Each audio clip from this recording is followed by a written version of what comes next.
The 12th graders said that they smoked marijuana recently. Today, that number is down to 22%. Not the number I just gave. Well, your number is wrong. No, your number is wrong. Take it up with the National Institutes of Health, all right? Look, They're the one that put it out. I am a council member on the National Institute of Health. Your number is wrong. I'm telling you it's 22%. Well, this is an interesting book. Now, I want to clarify, you're a Muslim, so why did you write a book about the founder of Christianity?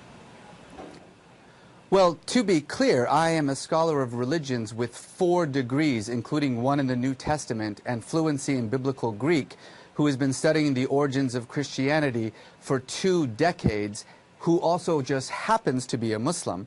So it's not that I'm just some Muslim writing about Jesus. I am an expert with a PhD in the history of religions.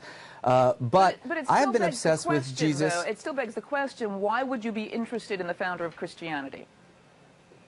Because it's my job as an academic. I am a professor of religion, including the New Testament.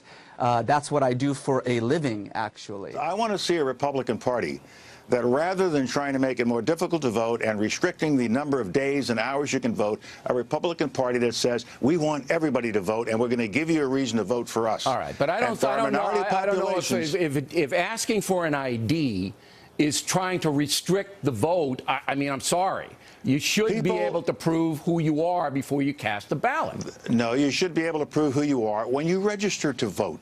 And when you make the proper registration, identify yourself, you shouldn't have to go to some higher level, which is going to restrict some. Fraud is committed.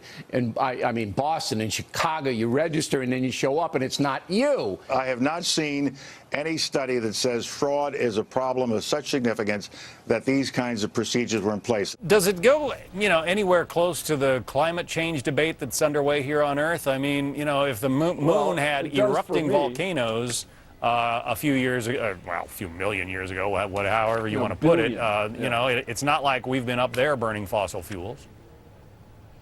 No, volcanoes are not connected to the burning of fossil fuels. They're connected to mining. But the big thing for us on my side of this thing is the science is true.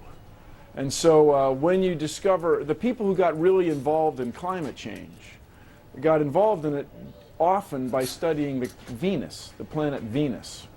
So the physics, the science that happens on Venus is the same as the science that happens on the Earth. The science that happens on the moon, in this case the geology, the study of rocks that happens on the moon, is the same science that happens on the Earth. So when you say to yourself, well, I'm going to ignore all the evidence of climate change, you're saying, I'm going to ignore the best ideas anybody's ever had. That's science. When you have 4 people dead, including the first U.S. ambassador in more than 30 years, how do you call that hype? How many security contractors died in Iraq, do you know? I don't. No, nobody does, because nobody cared. We know that several hundred died, but there was never an official count done of security contractors dead in Iraq. So when I see this focus on what was essentially a small firefight, I think, number one, I've covered a lot of firefights. It's impossible to figure out what happens in them sometimes. And second, I think that the emphasis on Benghazi has been extremely political, partly because Fox was operating as a wing of the Republican Party. All right. Tom Ricks, thanks very much for joining us today. You're welcome.